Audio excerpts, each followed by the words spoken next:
Oops, I did it again. 38 days, 7 countries, 12 cities, 2 time zones, and all in the cold depth of winter. Please join me as I go winterrailing around Europe. Welcome to Krakow, Poland, everyone.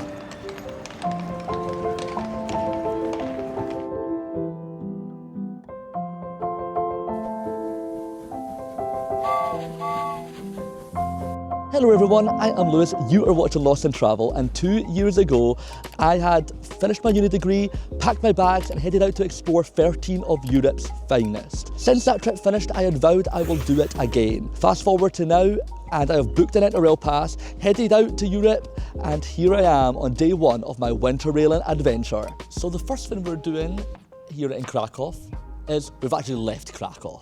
Let's go see a bit of nature that is literally 30 minutes outside of the city.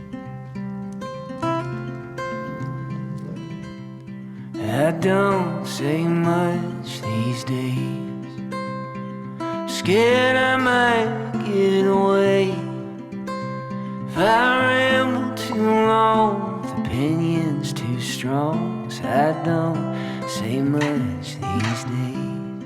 Wow guys, it's been such a fast first day. The sun is already setting, but I am out here at the Benedictine Abbey of Tyniec. I don't know how you pronounce the name of this town, but it is 30 minutes outside of Krakow, and it was always the plan to come here on my first day, escape the city, get out into nature, get to see a bit of the Polish countryside. And unfortunately my flight was a little bit late, so I've literally had to just rush into coming out here, but I am so glad that I did, and glad that I managed to catch the sunset on this beautiful monastery.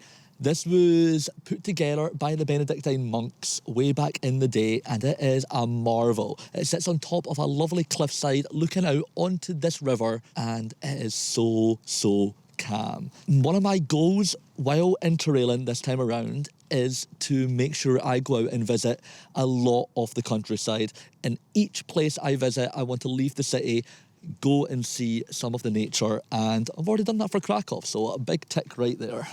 Look who decided to join me here in Krakow, eh? So yes, that is correct. Right now I am not currently solo. I thought I would be here in Krakow. At the airport, we found out that my flight was going to be 90 minutes delayed. So I originally thought that I was going to be at the airport with my sister because she was going to be going to Paris with her boyfriend. The Paris flight was 30 minutes after my flight, so she was going to see me off and then they were going to get on their flight and then they were going to be back home by Saturday. They were just going for a little city break. And then because the flight got delayed, I would have probably been like, why are they not off to Paris? Because they're not actually going to Paris. My sister has tricked me to thinking she was on this trip to Paris, but she was actually coming to Krakow to enjoy the first few days of my Winterrailing adventure. So I've got her and her boyfriend here with me for the first 2 nights, and then when we move on in this journey, I will be fully solo. But I guess it's nice to have a bit of company and see Krakow together and the outer bits. Obviously, I've got my itinerary already made. I've told her, you're joining me on this trip, you're following the itinerary. You can see how shocked I was at her surprise by watching the clip that's going to come up right now. Let's say I think this might be a bigger shock than my parents jumping out of me in the Zurich train station. So Lewis, you want to know a little secret? We're not going to Paris.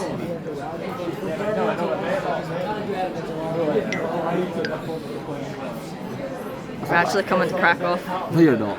Yeah, we're coming to Krakow. No, you're not. Yeah, we are. We're not going to Paris.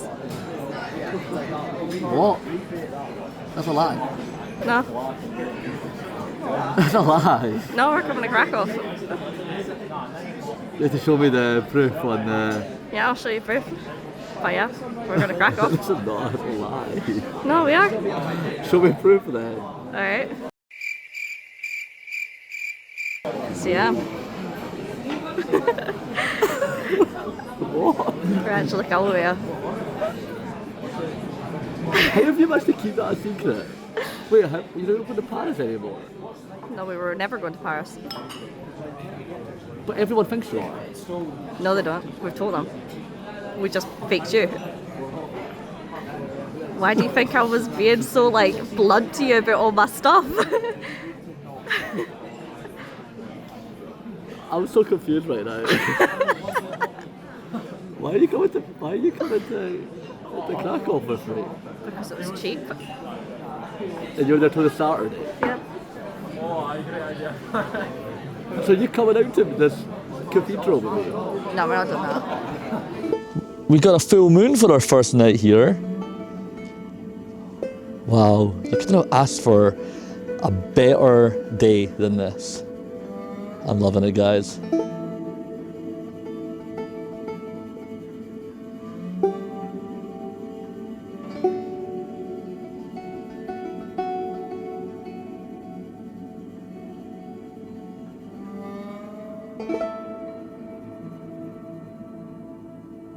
So good morning everyone, I have just woken up, grabbed the cameras and decided to head out to explore some of Krakow this morning, bright and early, before the crowds are up and ready to go. You probably remember from my last Interrail trip that I did this as well, back in Paris, day 2 of the trip. I got up nice and early and I went out and saw Paris for sunrise. That was a lot earlier than it is right now. It is autumn, it is almost winter, the sunrises are a lot later now. So I wasn't out of my bed too early, but still the town is rather quiet and that is the perfect opportunity to go and see what the old town is all about. Starting here before we even enter the old town, of course this 7th century city has a medieval wall to walk under. Let's go through the gates. I'm done.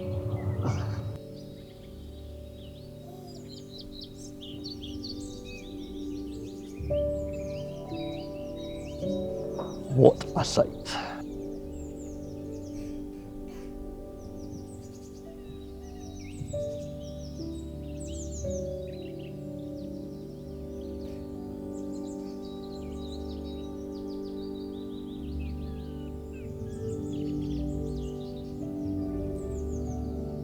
So I am staying in a hostel here in the city and majority of this Winterrailing trip is going to be in hostels. I noticed that the last time I went Interrailing that I much preferred staying in a hostel. You got to meet people, which really helps if you are a solo traveller. The days that I wasn't staying in hostels, I wanted a bit of privacy, so I booked up some Airbnbs and hotels throughout that trip, and actually that was the days that I was most lonely.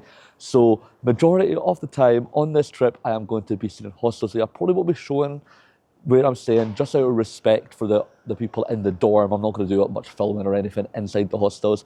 But here in Krakow, I'm staying at the Greg and Tom beer hostel. They do pub crawls every night. I don't know if I've got enough time or energy to go and join one of them, especially with my sister being here. I was going to spend as much time with her as possible. But definitely a good place, and I chose it mainly for the location because I am staying right here on the street that offers this view of beautiful St. Mary's Basilica, which I'm going to go walk and show you right now. Getting up early in the morning was so worth it, not just to have this square with barely anybody around apart from myself, but to also just get that soft morning glow on all of this beautiful Polish architecture. Man, oh man, I am so glad to be back in Poland. The last time I was in Poland, I was in Gdansk, and I just couldn't get enough of everything that that place had to offer. So being back in Poland for the next week, I'm definitely here to have a blast. I'm standing in one of the most famous squares here in the country, and I'm about to go get my tripod set up, trying to see if I can get some great photos of myself. Of course, being a solo creator, it could be a bit challenging to get the shot you want sometimes, but that's why I've got a good old trusty tripod to help me out. Let's see if it all works out, and let's capture this soft golden light that is hitting the beautiful Krakow square right here.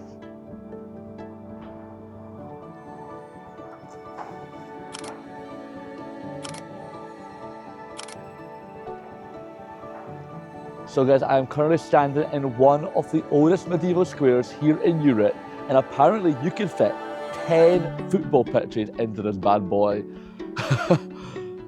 That shows you that this is such a marvellous place. I love the way you whisper, the way you say my name.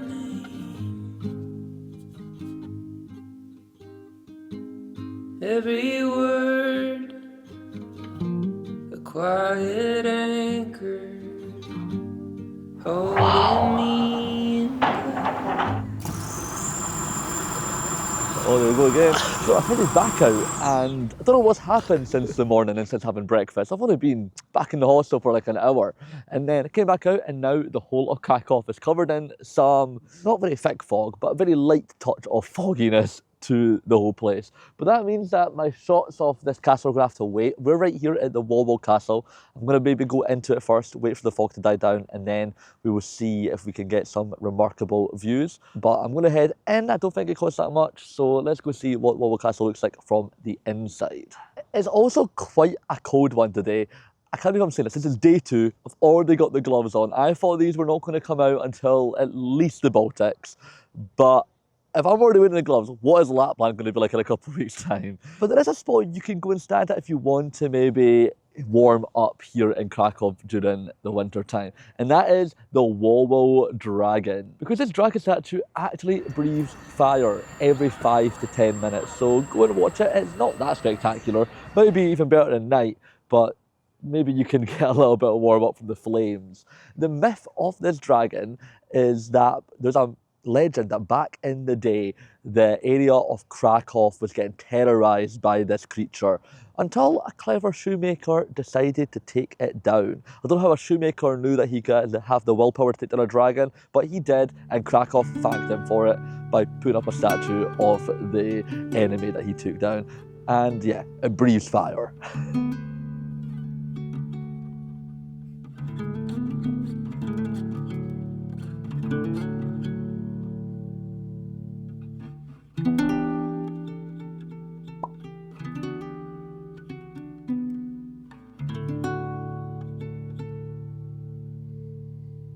Wawel Castle overlooks Vistula River, which if you follow that river right along, you will end up at Tyniec Abbey, which is what we were at last night. So pretty remarkable to now see it from this side of things. I'm really liking all of the vibrancy on Wawel Castle. You can definitely tell, I think, because we're still at the latter stages of autumn, all of the red mossy leaves are all over the castle walls. So we're currently in the courtyard of Wawel Castle. Yes, I was pronouncing it Wawel the whole time, but I forgot that in Polish the W sounds like a V, so it's actually Wawel Castle. And in the entire month of November, this place has got free exhibitions. So I went underground into 2 different locations, and I've also went into the Castle 2 room, got to see everything that was on offer there, and I got to do it for absolutely no charge. I don't know if that is just, don't know why it's the month of November in all honesty, but I'm here on like the 6th of November, so helped out a lot. And gotta say, a lot of interesting history between Poland and the Ottoman Empire that I did not know about. So quite interesting to learn all about that and learn about how they constructed this castle. It might not be Edinburgh Castle, but it's still a magnificent sight here in Krakow.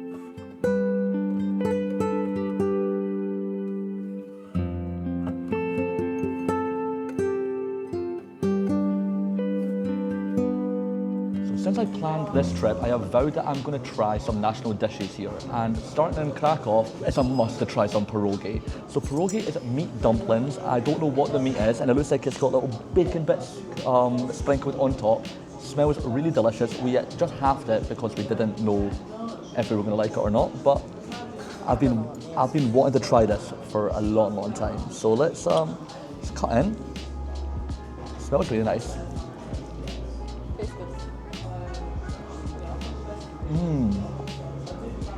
I think it's pork. I think so. I think it's pork, but yeah, that is delicious. That's what it looks like on the inside. And yeah, the bacon bits on the top really add to it. I know that the other way you can do this is by like cottage cheese and stuff, but felt like play it safe for the first one. It's like the Polish version of a ravioli. This is delicious. Currently, I'm standing in the Kazimierz district of Krakow, and this area is known as the Jewish Quarter. Back in the day, Jewish life used to run here, and then of course the disaster of World War II struck, and then when Schindler's List got made in the 1990s, it got filmed in this exact location, and it apparently brought back a lot of liveliness to this area. And we could tell the synagogues seem like they're bustling. There's a lot of people here, a lot of people are enjoying their time.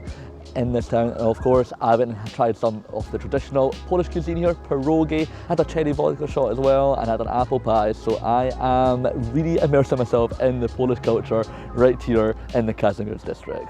You may also be wondering, Lewis, are you going to go and visit Auschwitz-Birkenau at all while you're here in Krakow?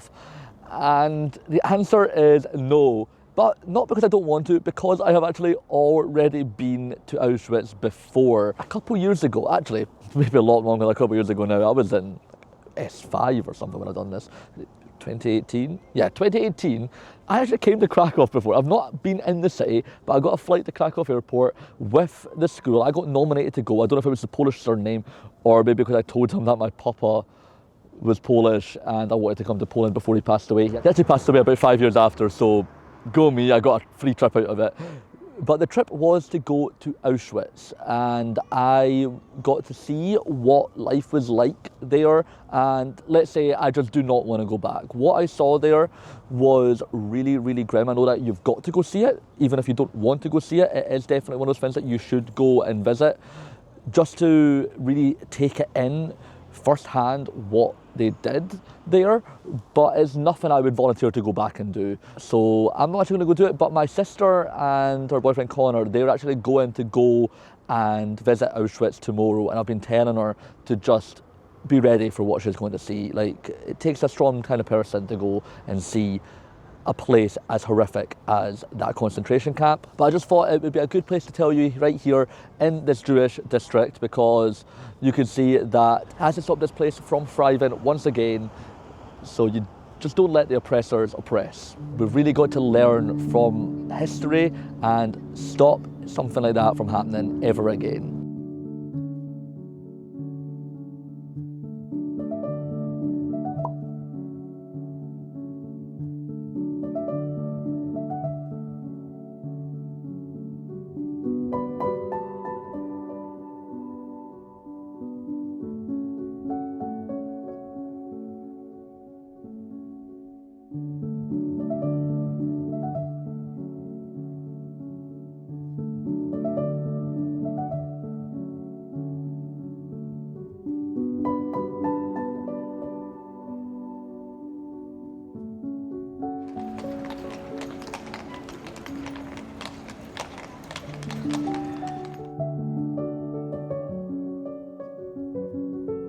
So good morning, guys. This is it. It's time to leave Krakow. I wouldn't have chose anywhere else to start this Winterrailing trip off with a bang. Getting up this morning, seeing the sunrise for the last time here, I really wish I could come back, and that's the whole point on doing these kind of Interrailing travels. I can go and just see snippets of the cities I'm in, and then I can choose if I want to come back longer term. And Krakow is one of those places that I could definitely see myself returning to. It is so beautiful, so calm, so peaceful in certain spots, and the architecture here in Poland is just insane. So beautiful, so grand. And I've heard that Easter's meant to be a really good time to come here, so I might have to go check that out one time. But anyway, off to the train station to head to the next place. So this is officially the start of the Winterrailing adventure. I have just activated my Interrail pass. I left Lauren and Connor last night. I am now solo for the next couple of weeks, ready to explore Northern Europe this winter. And I should probably let you know about the Interrail pass and how things go about, how to maybe go on and book it, and which one I have, because there's lots of different ones you can get. So the difference between Interrail and Eurail is, I think, Eurail, I'm going to put it up right now because I always get confused which one is what. I think Eurail is the one I've got. Interrail is the one you get in Europe. Non-EU residents, like people from America, Australia, UK, they all have to go for the Eurail, but they're pretty much the same pass. Last time I went for the 3-month unlimited pass. That got me on any train that I wanted. I was going for such a longer trip, a more extensive journey, so I just wanted to play it safe, have the options to be able to get trains if needed. This time around, I went for the cheaper option, which was to go for 2 months. Even though I'm only here a month, I can only get a 2-month option, but with 15 travel days. So I really had to pick what day I was going onto each train. So this is day 1. I am heading off to Warsaw. Also, some trains need seat reservations, so make sure you've got the Rail Planner app. If you are planning to do an Interrail trip yourself, you can see which trains need it. This one did. I paid something like €6 or something. to secure my spot on the train from Krakow to Warsaw. So what I'm going to do now is I've just got a couple hours to wait. I had to check out my hostel at about 10 a.m. My train's not till 1, so I'm going to go actually into that cafe, you know, get a bit of work done. I'm trying to take things slower this time on this trip. Last time I was so burnt out going out and sightseeing everything. I've still got work to do. I've still got photo shoots to edit. I've still got all that jazz. So I need to sit down. So I thought this would be the perfect time with all of my luggage on me to sit, relax and just wait for the train. I'm right beside the train station, so no missing the train from me. Well, unless I get too invested in editing. Not going to happen, guys. Let's get down to business.